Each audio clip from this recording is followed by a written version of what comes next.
The hymns soared, a black congregation lost in Sunday worship, when heavily armed cops, led by a racist officer with a vendetta, stormed their sacred sanctuary. Chaos erupted. Faith was violated, children terrified.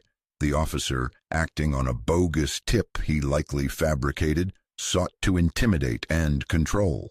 He never fathomed that this devout, tight-knit community, armed with unwavering faith and brilliant legal minds, would rise up, sue the department, and secure a landmark victory that resonated nationwide. Welcome, friends, to a narrative that strikes at the heart of sacred spaces and the courage it takes to defend them. Today's story is about a profound violation, but also about the unbreakable spirit of a community bound by faith and their relentless pursuit of justice. If stories that challenge, inspire, and affirm the power of collective action resonate with you, please consider subscribing and joining our community. Your viewership helps us amplify these important voices. Thank you for being with us on this journey. The First Calvary Baptist Church stood as a beacon of hope and resilience in the heart of the Oak Haven community for over a century. Its weathered brick facade and tall, stained glass windows, depicting scenes of liberation and spiritual triumph, had witnessed generations of joy, sorrow, struggle, and unwavering faith. Sunday mornings at First Calvary were a vibrant tapestry of soaring gospel music, fervent prayers, and the powerful, resonant sermons of its beloved pastor, Reverend Elijah Jackson. The congregation was a close-knit family, a diverse cross-section of Black Oak Haven, elderly matriarchs who were the church's living history, young families seeking spiritual guidance, teenagers finding community, and respected professionals who were pillars of the wider city. It was more than just a building. It was a sanctuary, a cultural hub, a place of refuge and empowerment in a world that often felt indifferent, if not hostile. Reverend Jackson, a man in his late 50s with a voice that could move mountains and a spirit imbued with both fiery passion for justice and profound compassion, was the shepherd of this flock. He had dedicated his life to serving his community, not just from the pulpit, but through tireless advocacy for social programs, educational initiatives, and racial equality. He was a scholar of theology and a student of history, deeply aware of the Black Church's long and storied role as a center for civil rights activism and a sanctuary against oppression. He preached a gospel of love, but also of righteous resistance against injustice. His sermons often wove together biblical teachings with calls to civic engagement, inspiring his congregation to be not just hearers of the word, but doers. The hidden power of the First Calvary congregation was not in worldly wealth or political connections, though they had members who were accomplished in many fields. Their true strength lay in their unshakable faith, their deep communal bonds, their collective resilience forged through shared history and struggle, and their profound understanding of their rights, both civil and spiritual. They were a people who knew how to pray, but also how to organize, how to protest, and, when necessary, how to fight back through the legal system with unwavering determination. And within their ranks were sharp legal minds, including a formidable civil rights attorney named Sister Evelyn Hayes. No direct relation to previous Hayes characters, but sharing a common spirit of justice, who volunteered her expertise to the church and its members. The city of Oak Haven, while presenting an image of progressive harmony, had an undercurrent of racial tension, often personified by certain elements within its police department.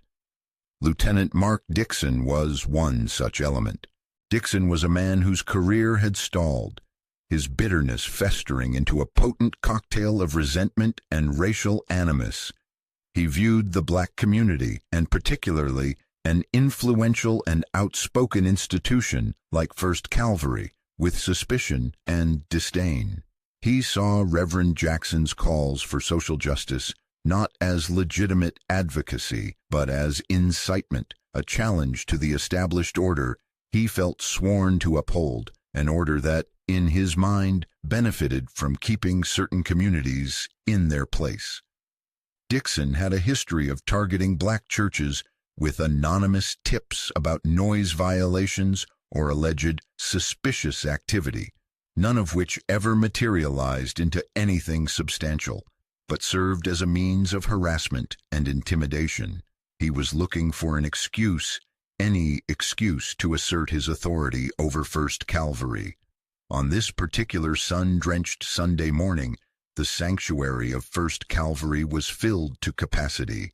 The choir, resplendent in their crimson robes, was in full voice, their rendition of Amazing Grace lifting spirits and shaking the very rafters. Reverend Jackson was preparing to deliver his sermon, a message about courage in the face of adversity. Children sat with their parents, some fidgeting, others mesmerized by the music and the vibrant energy of the service. It was a moment of profound peace, of spiritual communion, a sacred pause in the often harsh realities of the week. But Lieutenant Dixon had other plans for First Calvary that morning.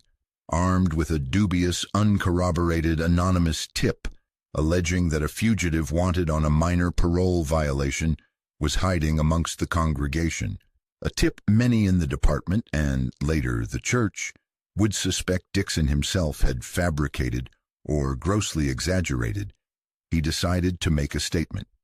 He assembled a tactical team, not the usual patrol officers, but a unit more accustomed to high-risk warrants and drug raids.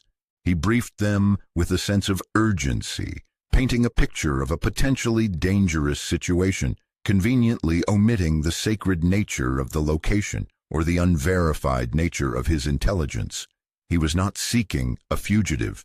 He was seeking to shatter the sanctuary, to intimidate the flock, to send a clear message to Reverend Jackson and his troublesome congregation. The peace of First Calvary was about to be brutally, sacrilegiously violated. The crescendo of Amazing Grace, sung with heartfelt fervor by the First Calvary choir and congregation, was abruptly, violently shattered. The heavy oak doors at the back of the sanctuary burst open, not with a gentle creak, but with a percussive crack that echoed through the sacred space like a gunshot. In poured a phalanx of heavily armed police officers, clad in tactical gear, helmets, body armor, assault rifles held at the ready, their expressions grim, their movements aggressive, utterly out of place amidst the colorful stained glass and the uplifted faces of worshippers. Leading them, his face a mask of grim determination and a barely concealed smirk, was Lieutenant Mark Dixon. Chaos erupted. The soaring hymn died in a collective gasp of shock and terror. Elderly deacons, startled from their prayers, rose unsteadily to their feet. Children screamed, burying their faces in their parents' sides. The choir fell silent, their hymn books clattering to the floor. Reverend Elijah Jackson, who had been about to step to the pulpit, froze, his prepared sermon on courage instantly forgotten, replaced by a surge of disbelief and then a cold, gathering fury. "Nobody move!" Dixon's voice boomed through the sanctuary, amplified by a small bullhorn he carried, a grotesque intrusion into the house of worship. "This is a police action. We have reason to believe a dangerous fugitive is present on these premises." His officers fanned out, their weapons pointed, their boots thudding heavily on the wooden floors, their movements a brutal violation of the sanctity of the space. They moved down the aisles, their eyes scanning the terrified faces of the congregation, treating worshippers like potential threats, their demeanor one of hostile occupation rather than lawful inquiry. Some officers began to roughly usher people out of pews, their voices harsh, their hands ungentle. Reverend Jackson, his initial shock giving way to a protective rage for his flock, stepped forward, his hands raised in a gesture of peace, though his eyes blazed with righteous anger. "Lieutenant Dixon," he called out, his powerful voice cutting through the frightened murmurs. "What is the meaning of this outrage? This is a house of God. These are peaceful worshipers. There is no fugitive here. On what authority do you desecrate this sanctuary?" Dixon met the Reverend's gaze, his smirk widening. He relished this moment, this assertion of his power over a man and an institution he despised. "We have a warrant, Reverend," Dixon lied, knowing full well he had no such thing for a raid of this nature, only a flimsy, unverified tip. "And we have credible intelligence. Now, you can cooperate or you can obstruct justice. Your choice." "A warrant?" Reverend Jackson challenged, his voice resonating with disbelief. "Show it to me. You cannot legally burst into a church service terrifying women and children without a specific lawful warrant naming this location and the individual you seek. This is a violation of every constitutional right we hold dear." An elderly woman, Mother Harriet Winslow, a pillar of the church for over 70 years, her face a roadmap of wisdom and resilience, began to softly hum a spiritual, a song of defiance that had sustained her ancestors through slavery and Jim Crow. Others, catching her spirit, began to join in, a low, mournful, yet incredibly powerful hum that seemed to push back against the armed intrusion. Dixon, infuriated by this display of passive resistance and the Reverend's direct challenge, gestured angrily to his men. "Search the premises, check everyone's ID. If anyone resists, take them into custody." The officers, some looking increasingly uncomfortable with the situation, but bound by Dixon's command, began to move more aggressively.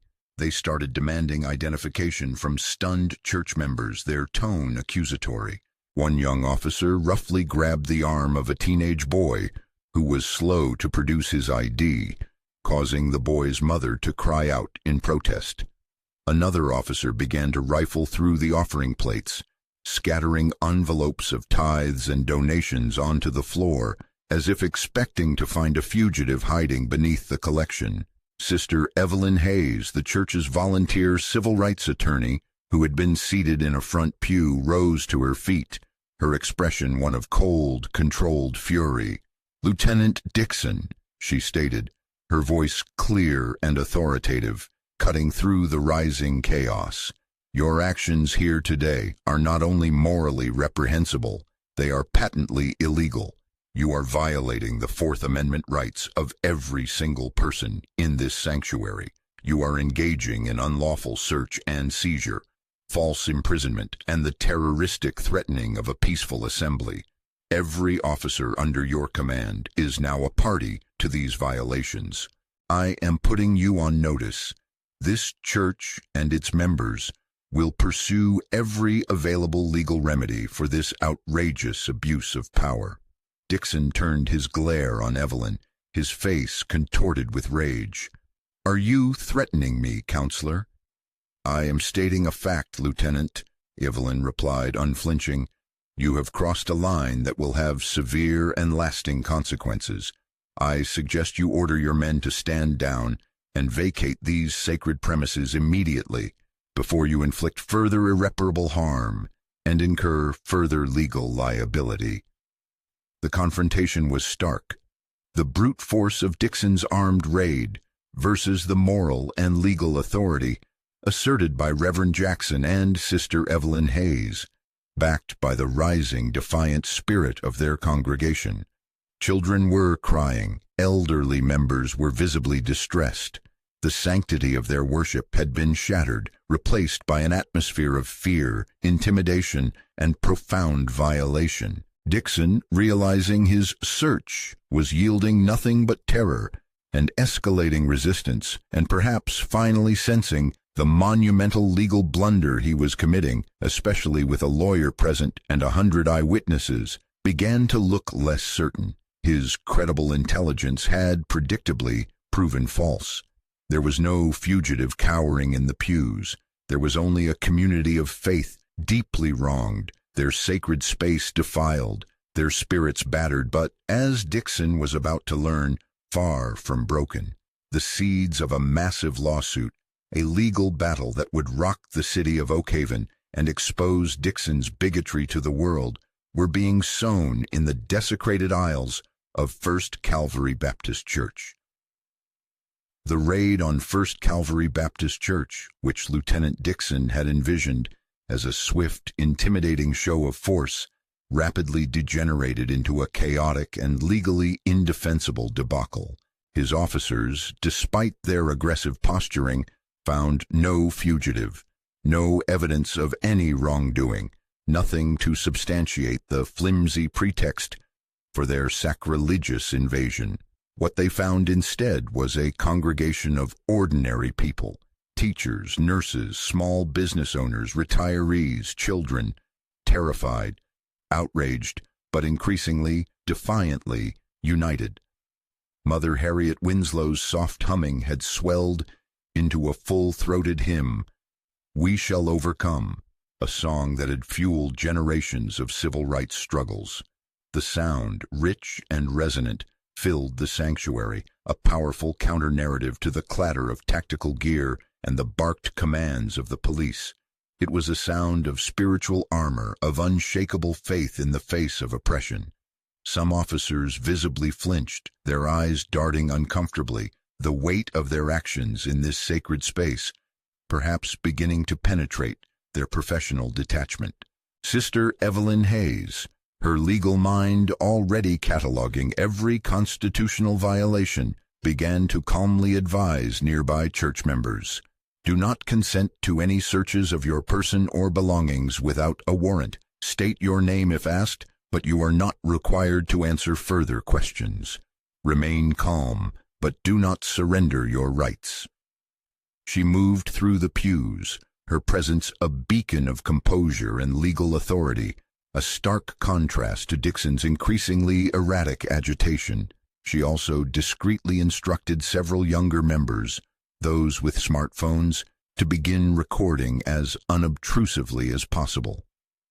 "Document everything," she whispered, "every officer's face, every action, every word."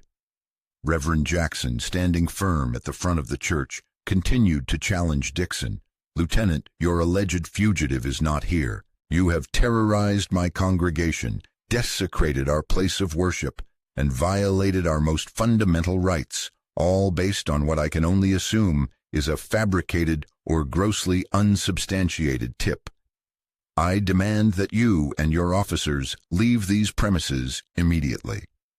Dixon, his face now slick with sweat, his initial arrogance crumbling into a defensive fury, realized he had grossly miscalculated. The swift victory he'd anticipated was nowhere in sight. Instead, he was facing a roomful of potential litigants, a highly articulate lawyer, a respected pastor, and a growing number of smartphones silently recording his every move. He barked at his men. "All right, sweep the rest of the building, the offices, the basement. He could be hiding anywhere." But his voice lacked its earlier conviction. The sweep was equally fruitless, and only served to further traumatize the church staff and Sunday school children who were in other parts of the building.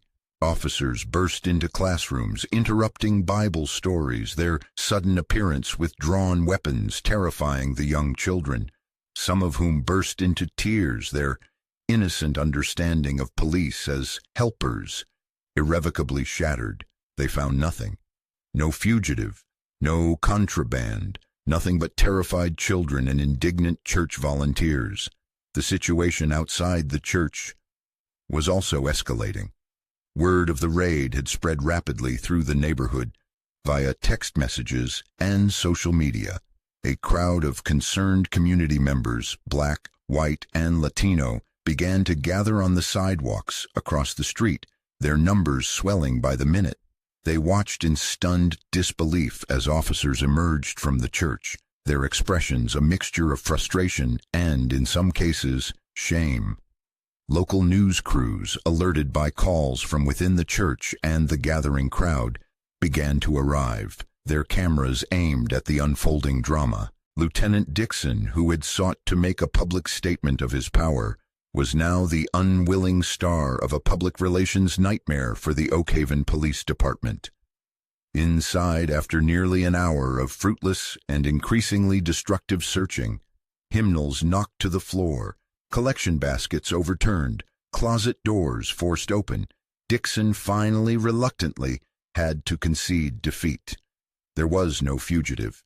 His raid had been a colossal failure, a monumental overreach based on a lie or, at best, a piece of worthless, unverified information. He gave the order for his men to withdraw, his voice tight with suppressed rage and a dawning awareness of the professional and legal abyss he had just stepped into. As the last tactical officer retreated from the sanctuary, a profound, heavy silence fell, broken only by the soft sounds of weeping and the comforting murmurs of church members consoling one another. The physical space was in disarray, but more profound was the violation of spirit, the desecration of a place held sacred. Reverend Jackson stood amidst his flock, his heart aching, but his resolve hardening. Sister Evelyn Hayes was already taking notes, her mind a whirlwind of legal strategy. The hidden power of First Calvary, its unity, its faith, its resilience, and its access to brilliant legal counsel, was now fully engaged. This was not an ending. It was the beginning of a new determined battle for justice, a battle that would be fought not with weapons, but with the full force of the law and the unwavering moral authority of a community deeply wronged. The lawsuit that would follow was already taking shape in Evelyn Hayes's mind, a legal edifice that would be built brick by brick, testimony by testimony, until it towered over Lieutenant Dixon and the city of Oak Haven, demanding accountability and a reckoning that would resonate far beyond their church walls.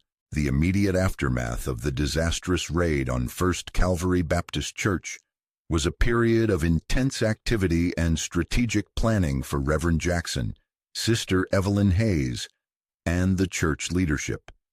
While the congregation grappled with the trauma and violation, their leaders moved with a deliberate and focused resolve. The first step was to document everything.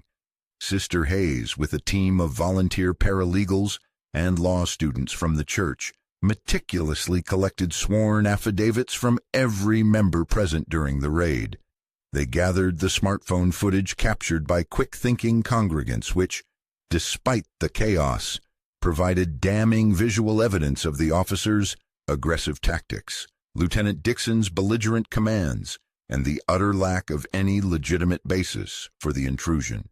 They photographed the minor property damage, overturned furniture, scattered papers, a broken door latch on a Sunday school classroom, not for its monetary value, but as tangible proof of the disrespect shown to their sacred space.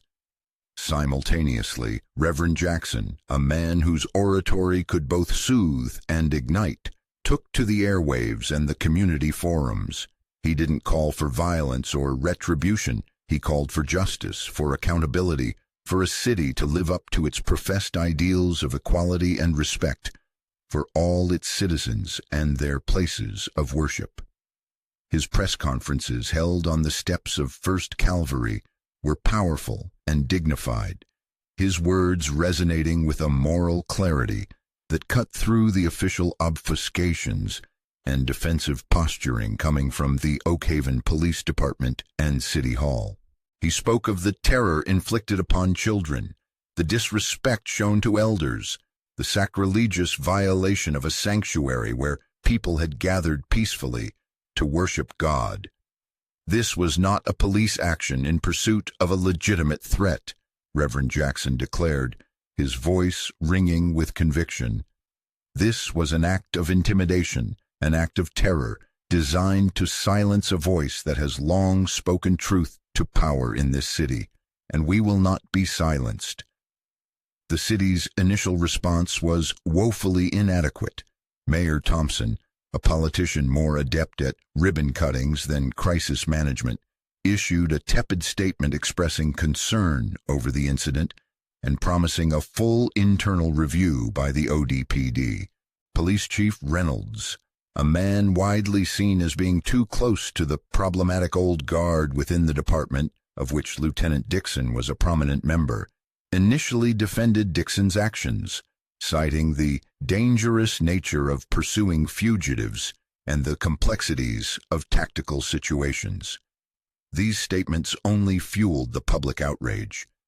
The Oakhaven Chronicle, the city's main newspaper, published a scathing editorial condemning the raid and calling for an independent investigation.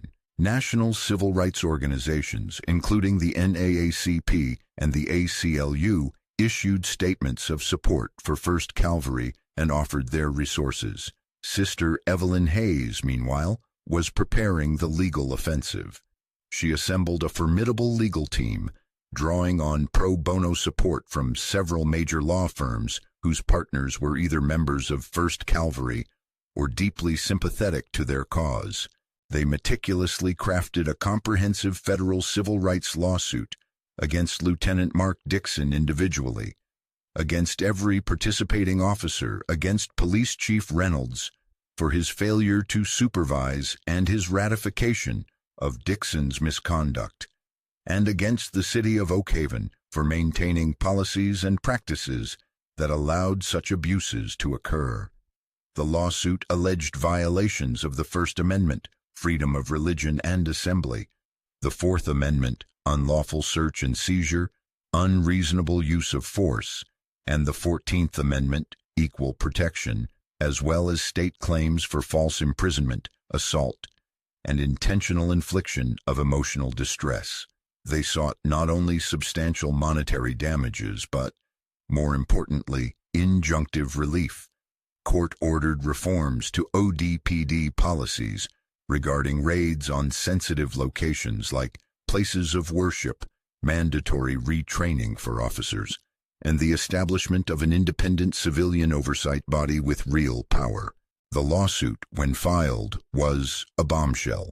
It was detailed, damning, and supported by a mountain of evidence: eyewitness testimonies, photographic and video evidence, and expert reports on police tactics and the psychological trauma inflicted on the congregation.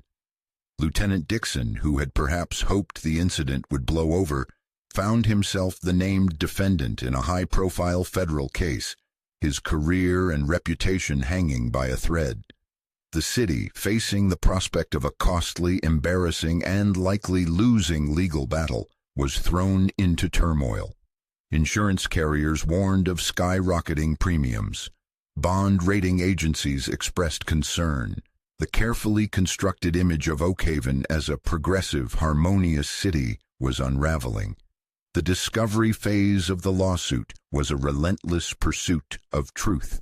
Sister Hayes and her team deposed Dixon, Chief Reynolds, and every officer involved in the raid. Under oath, their initial justifications began to crumble. Dixon's claim of a credible tip about a dangerous fugitive was exposed as flimsy at best, quite possibly fabricated. His history of citizen complaints, his documented animosity towards Reverend Jackson and 1st Cavalry, and his decision to use a heavily armed tactical team for what should have been, even if the tip were legitimate, a far more discreet inquiry, all pointed to a premeditated abuse of power. The body cam footage from other officers, Dixon's own, it was claimed, had malfunctioned just before the raid, a common and convenient excuse, captured his aggressive commands and the clear terror of the congregation. Public support for 1st Cavalry remained steadfast and grew. Other churches and faith communities across racial and denominational lines held prayer vigils and rallies in solidarity. Donations poured into 1st Cavalry's Legal Defense Fund.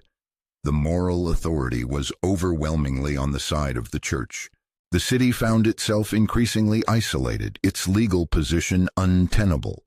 The climax came not in a dramatic courtroom verdict after a lengthy trial, but in the city's eventual reluctant decision to seek a settlement.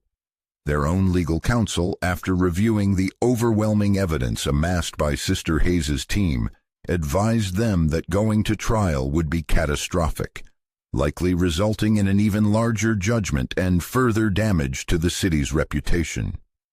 The negotiations were tough, with Sister Hayes and Reverend Jackson refusing to back down on their core demands for systemic reform.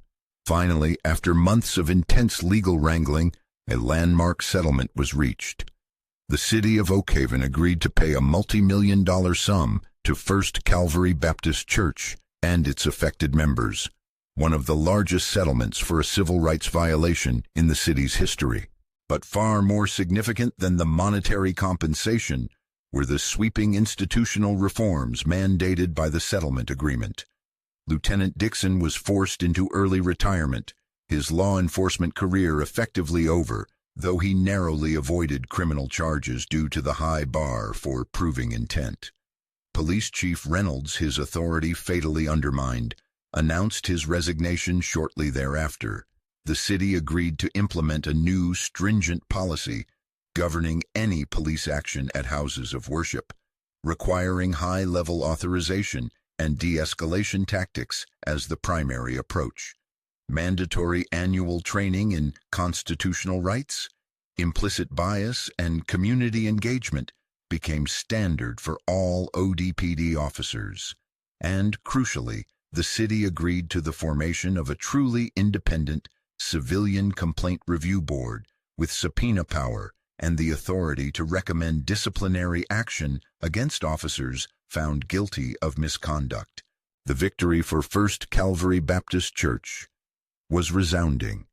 They had faced down intimidation and abuse of power, and through their faith, their unity, and their brilliant legal strategy, they had won not just for themselves, but for the cause of justice and accountability in their city.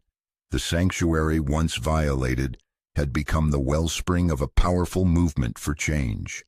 The settlement was more than a legal victory for First Calvary Baptist Church. It was a profound moral and spiritual vindication, a testament to their resilience, their unity, and their unwavering faith in the face of egregious injustice. The multi-million-dollar financial compensation, while substantial, was always secondary to the sweeping institutional reforms they had fought for and won. Reverend Elijah Jackson, addressing his congregation on the Sunday after the settlement was announced, spoke not of triumph over an enemy, but of the power of light to overcome darkness. "We were tested," he preached, his voice resonating with a quiet, powerful joy. "Our sanctuary was violated, our peace was shattered, but our faith was not broken, our spirit was not extinguished. We stood together, we prayed together, we fought together, and with God's grace and the brilliant work of Sister Evelyn Hayes and our legal team, we have brought about a new dawn of accountability in this city." The funds from the settlement were carefully and prayerfully allocated. A significant portion was used to establish a restorative justice fund within the church, dedicated to providing counseling and support services for members traumatized by the raid, particularly the children who had witnessed the terrifying invasion of their sacred space. Another portion was invested in expanding the church's community outreach programs, its after-school tutoring, its food pantry, its legal aid clinic, strengthening its role as a beacon of hope and practical assistance in Oakhaven. A part was also dedicated to creating a social justice ministry, tasked with ongoing advocacy for civil rights, police reform, and community empowerment, ensuring that the lessons learned from their ordeal would continue to fuel positive change. Lieutenant Mark Dixon, forced into a disgraced early retirement, faded into ignominious obscurity. His name became a cautionary tale within the Oakhaven Police Department, a symbol of the old, corrupt ways that would no longer be tolerated. The officers who had participated in the raid under his command faced varying degrees of internal disciplinary action, ranging from mandatory retraining to formal reprimands in their personnel files. The culture within the ODPD began a slow, arduous, but tangible shift. The new police chief, a woman with a strong background in community policing and constitutional rights, worked closely with the newly established Civilian Complaint Review Board, fostering an environment where accountability was not seen as a threat, but as a cornerstone of legitimate law enforcement. The reforms mandated by the settlement agreement had a ripple effect throughout Oak Haven. The city council became more attuned to issues of civil rights and police oversight. Community groups felt more empowered to voice their concerns and demand action. The relationship between the police and the communities they served, particularly minority communities, while still imperfect, began a slow process of healing and rebuilding, based on a new foundation of transparency and mutual respect. First Calvary Baptist Church, its physical space lovingly restored, its spiritual heart stronger than ever, continued to thrive. The memory of that terrible Sunday morning remained, not as a scar of victimhood, but as a testament to their strength. The stained glass windows, once reflecting the terrified faces of worshipers, now seemed to shine even more brightly, symbols of a faith that had been tested by fire and had emerged not only intact but tempered and more resolute. Sister Evelyn Hayes became a celebrated figure in legal circles, her masterful handling of the First Calvary case, a model for civil rights litigation. Reverend Jackson continued to preach his powerful sermons, his voice now carrying an even deeper resonance, the voice of a shepherd who had protected his flock through the darkest of valleys and led them towards a brighter, more just horizon. The legacy of the raid on First Calvary was profound and enduring. It demonstrated that no institution, however powerful, is immune to accountability when a community stands united in truth and righteousness. It reaffirmed the historic role of the Black Church as a sanctuary and a force for justice, and it sent a clear, unequivocal message that the violation of sacred trust and sacred space would not go unanswered. The congregation had faced down the arrogance of power with the armor of faith and the sword of the law, and in doing so, they had not only won their case, they had helped to redeem the soul of their city. Their victory was indeed big, not just in monetary terms, but in the enduring impact on civil rights, police reform, and the unyielding power of a faithful community to overcome. The unprovoked militarized raid on First Calvary Baptist Church during a sacred Sunday service was a shocking abuse of power, a visceral violation of trust, and a chilling reminder of how easily prejudice and animosity can lead to the desecration of even the most revered sanctuaries. Lieutenant Dixon's actions, driven by a clear vendetta against Reverend Jackson and the influential Black Church, were not about public safety or legitimate law enforcement. They were an act of intimidation, a deliberate attempt to terrorize a peaceful congregation and assert a tyrannical authority. This story powerfully illustrates the profound strength that lies in community, faith, and unwavering solidarity. The members of First Calvary, faced with armed officers and baseless accusations, did not succumb to fear. Instead, they drew upon their deep spiritual reserves, their shared history of resilience, and their collective courage.